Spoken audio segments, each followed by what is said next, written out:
Hey everyone, my name is Nikki Young, and this is Serial Napper, an international true crime podcast. I'm back with another true crime story to lull you to sleep or perhaps to give you nightmares. Tonight's story will both enrage you and make you question everything that you know about America's legal system, or at least it should. On Easter Sunday, 1991, a gas station in Bloomington, Illinois would be robbed at gunpoint. Tragically, Billy Little, the attendant who was working that night, would be killed, shot to death for the money in his cash register. Investigators collected evidence from the crime scene, including fingerprints, shoe prints, and even a possible DNA sample, but they struggled for years to nail down who the armed robber was. It wasn't until 8 years later that a witness would pick out a man named Jamie Snow from a lineup. Jamie was a person the police had their eye on from the beginning, but the witness had previously failed to pick him out from photos and lineups. Now that this witness pointed at Jamie Snow, the police moved in on an arrest. However, Jamie denied robbing the gas station and killing the attendant. He said that he was at home eating dinner with his children and his wife at the time of the crime.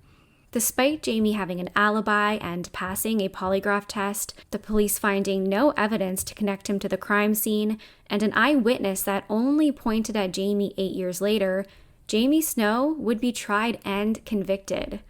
He has been in prison for over 24 years now for a crime that he says he did not commit. And once you hear the details of the investigation and the trial, you'll wonder how all of this happened. So, let's jump right in.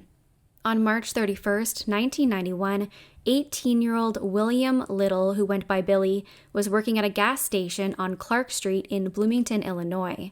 It was Easter Sunday.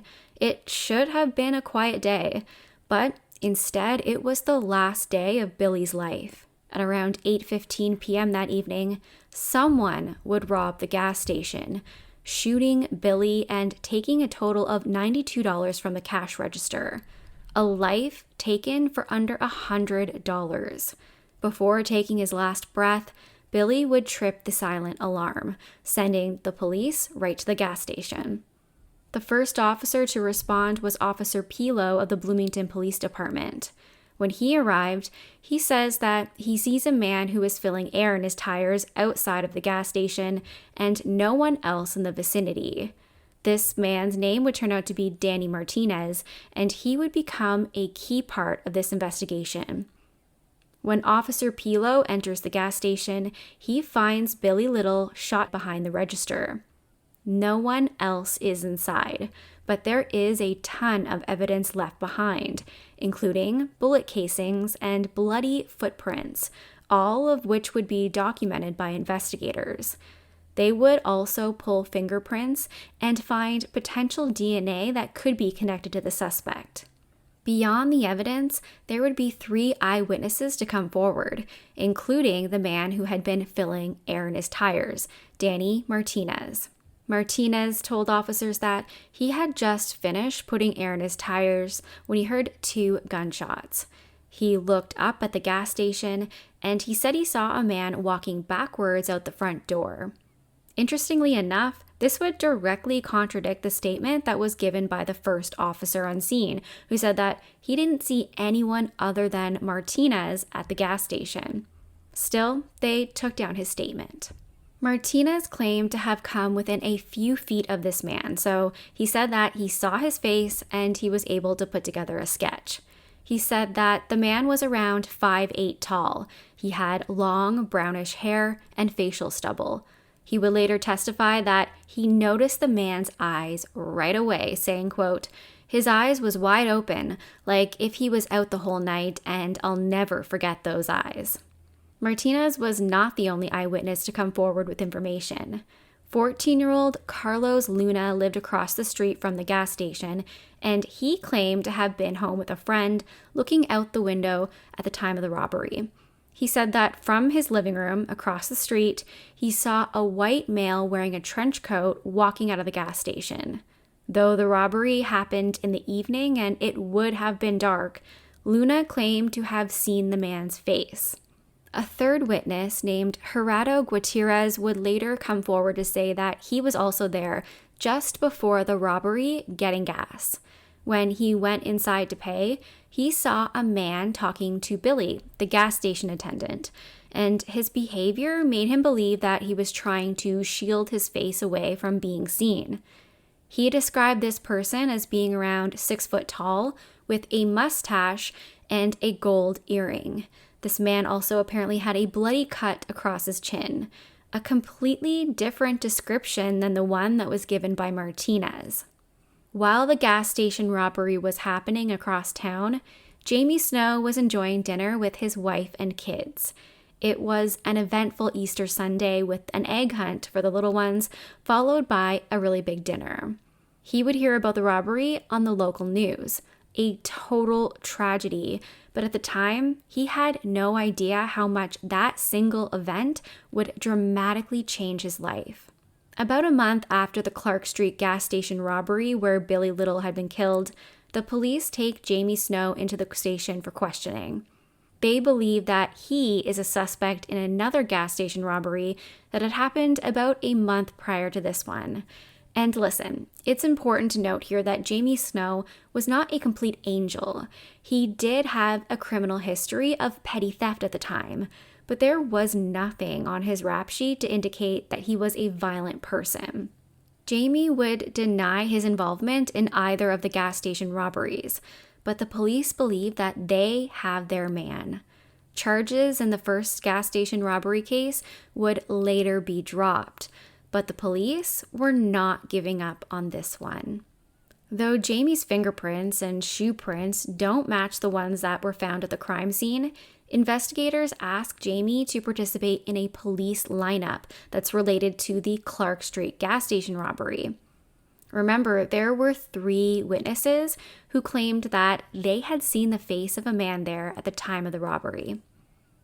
The first witness, Danny Martinez, the man who had been filling his tires with air, he picks out 2 men that he thinks could be the culprit. Neither of the men who were picked were Jamie Snow. Martinez would be brought in 3 more times to try to identify the suspect from a photo lineup, and he does not identify Jamie Snow any of these times. Gerardo Gutierrez, who says that he was there just pumping gas before the robbery occurred, he said that he didn't recognize anyone from the lineup as being the man that he saw talking to the attendant, Billy. The third witness, teenager Carlos Luna, who lived across the street, he would pick Jamie Snow out of a lineup, but he said that he wasn't all that sure that this was truly the suspect, the person that he saw. Luna's witness testimony is particularly a point of contention because he only saw the person from his window in his house, which was across the street from the gas station. And remember, this is in the evening. It was dark out. So there were doubts that he truly saw this person's face, even amongst investigators. Later, a police memo would reveal, quote, "The reason that Carlos Luna did not positively pick someone out of the lineup is he couldn't if he wanted to. I interviewed him and his friend the night of the murder. I talked to them that night and a few days later, individually. Neither of the boys could see the person clearly. I stood at the window they looked out, and it was difficult to identify the people running around on the lot, and I knew most of them. There was no way that they could make an ID." This would later be found in a police memo that was written by an unnamed detective on the case. One would think that without a reliable positive identification, investigators would kind of move on from Jamie and begin to look at other possible suspects, but this just doesn't happen. It appears that Jamie Snow remains the prime suspect, the only suspect, and the police, they have their work cut out for them trying to connect the dots. Jamie is so distraught that he offers to take a polygraph test to prove that he's innocent. Now, I say this all the time on my podcast, but if you are ever a suspect in a crime, even if you're innocent, you should never subject yourself to a polygraph test because they are not 100% accurate. They can't be used in court. You'll never see the results used to rule someone out as a suspect. They're really only ever used to bolster the case against someone. So if you pass, no harm, no foul. But if you fail, well, you've just given the police ammunition, even if they are way off base. Jamie Snow, he passed the polygraph test, but it wouldn't be enough to save him in the end.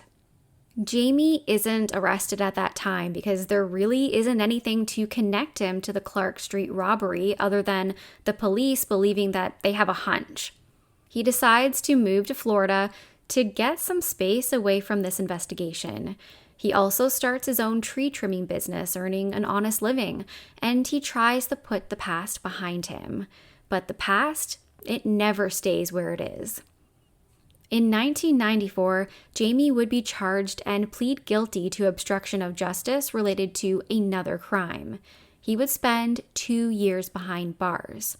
Once he was released, he returned to live in Florida, where he was completely unaware of the case that was being built against him back in Bloomington, Illinois. It wouldn't be until September 1999, 8 years after the gas station robbery, that Jamie Snow was indicted for the murder of William Little. Jamie was completely blindsided, and he maintained his innocence. He said there was no way that he could have done it. Again, he was at home enjoying his Easter Sunday with his family at the time of the robbery.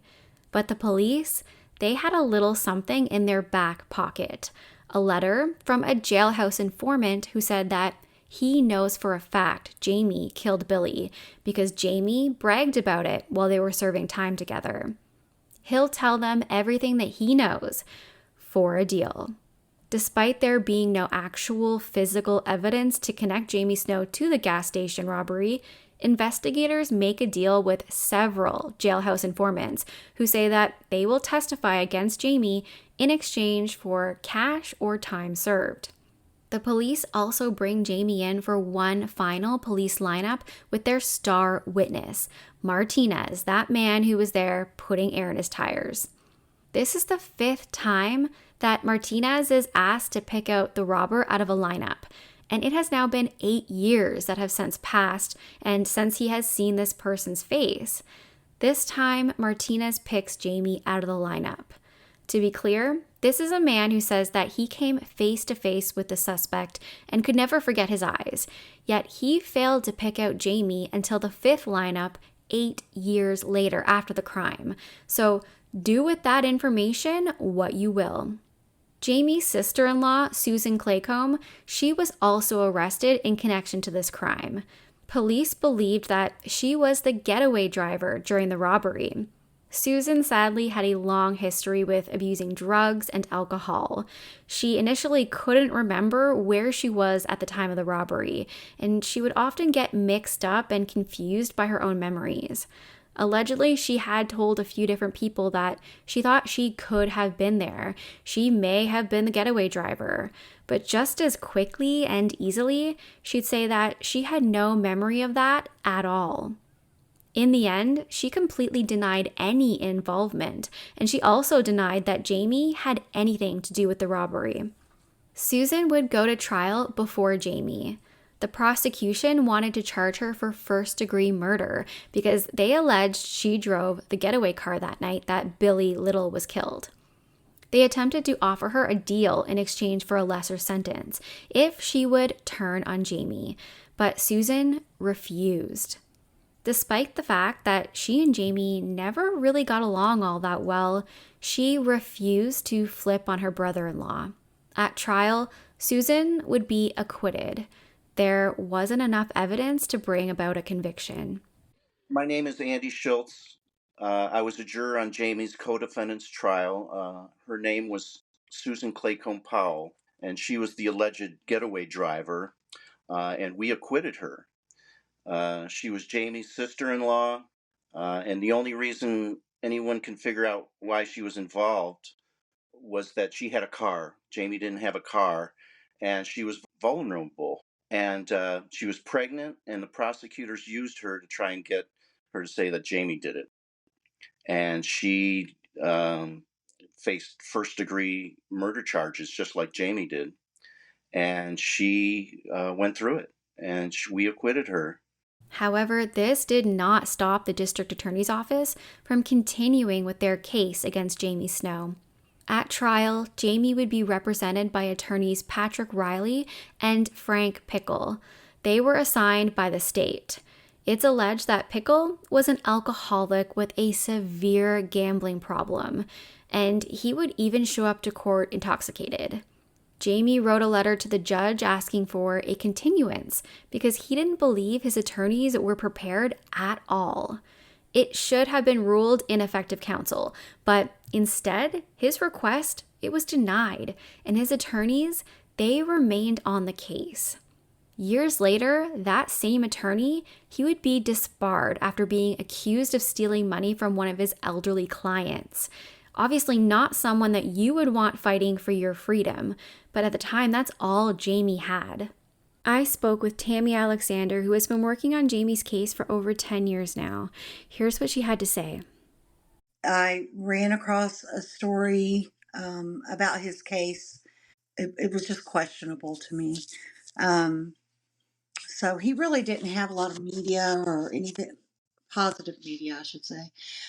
So I wrote him and I said, I had never written anybody in prison, never knew anybody in prison. I worked in the cybersecurity center at the University of Memphis, and worked with a lot of FBI agents and that kind of stuff. So I was like, I don't know what compelled me, but I wrote him and I said, I don't know if you did this, but I don't know if you're innocent, but I don't think you got a fair trial. Jamie's trial lasted 9 days, and it had many of the same witnesses who testified at Susan Claycomb's trial.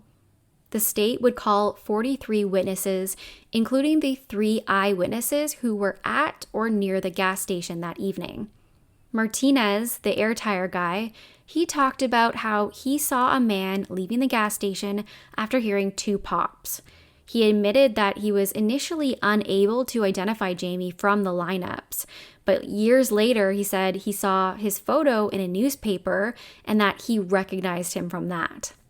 They called this supposed star witness to the stand, despite the fact that his statement directly contradicted the statement given by the first officer on scene, who claimed that he didn't see anyone else at the gas station, no one coming out of the front door. What Danny Martinez said was that when he was going into the store, he came face to face. This is what he ended up testifying to. Face to face with the person. He was just right there, and he'll never forget his eyes. And then Pila, like the officer that was across the street, would have had to see him. It's like you look across the street, you have a full field of view. And there's no way that could have happened. The prosecution would call several jailhouse informants to the stand who would testify that at one point or another, they heard Jamie admit to the robbery and the murder. The whole case heavily relied on these testimonies because there wasn't any fingerprints, footprints, blood, or DNA evidence that connected Jamie to that crime scene. More than 17 witnesses for the prosecution have since recanted their testimonies. What they appeared to have done was go through the case and see anybody that had anything to do with it or filed anything. Then they went to prisons, to see anybody who had ever roomed with him or been a cellie of his, because we have those documents where they're outlining everybody's schedule and who had ever been in prison with him. We have several people who have told us and documented it and given affidavits saying that they came to them while they were in jail and tried to get them to just say, that Jamie did it. As for the defense, Jamie repeated his alibi. On the night of March 31st, 1991, he said he was at his home with his wife and his children. His wife would also testify that they were at home together. It's probably one of the worst alibis to have because most people assume that a wife will lie for their husband just to keep him out of jail. But what can you do if that is the truth of it? In the end, Jamie Snow would be found guilty of first-degree murder, a decision made solely on the eyewitnesses who had failed to pick him out of a lineup so many times before. Also, the testimony of jailhouse informants who were offered deals, and Jamie's somewhat sordid history. That's it. That's all they had. Jamie would try to fight it, citing ineffective assistance of counsel, but his motion was denied. His motion to reconsider was also denied. Jamie would try to appeal his conviction, but it was denied by the Illinois Supreme Court, despite the fact that so many of these supposed witnesses would recant their statements. We've had about 12 people either recant or change their testimony. It's very compelling, but I'm sure you know, um, the courts don't like recantations very much. So Jamie Snow has been in prison now for over 24 years. To this day, he still maintains his innocence, and he has been fighting to have his freedom once again. As it turns out, there is potential DNA evidence from this case that has gone untested all of these years, but it could prove that Jamie is innocent. Technology has come a long way.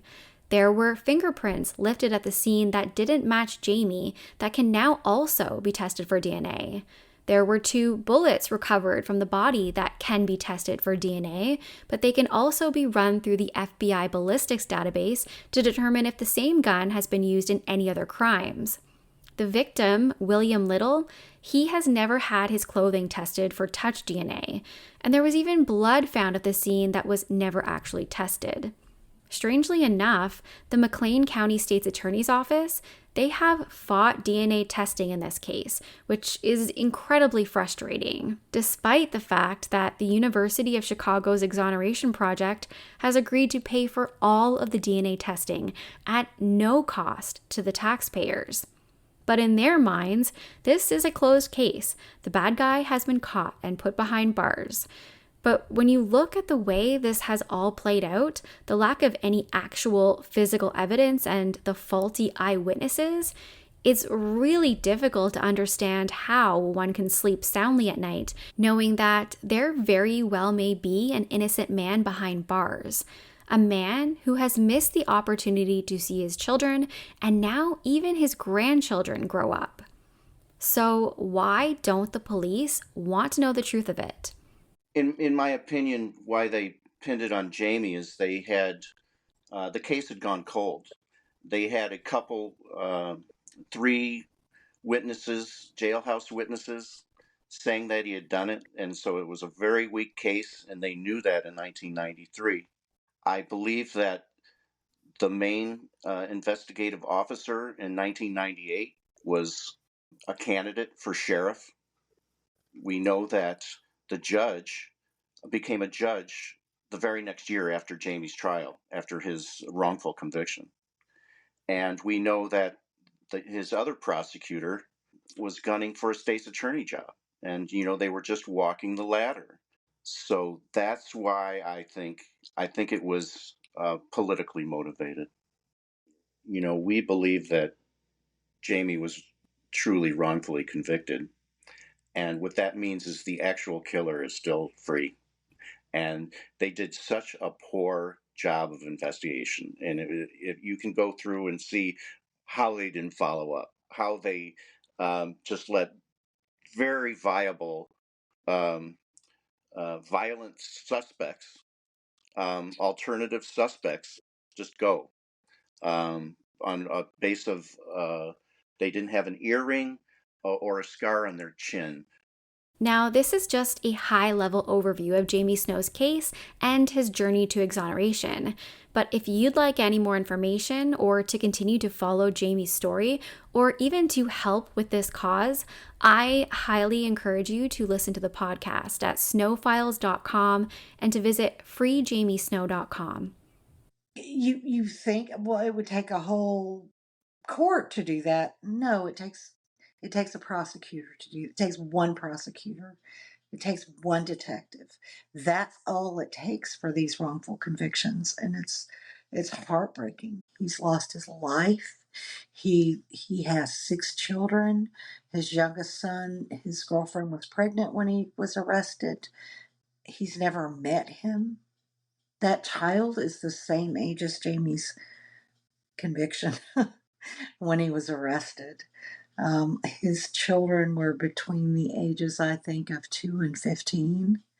Now they're, I think, in their 20s, mid 20s to 40. Um, can you imagine losing all of that life? That's it for me tonight.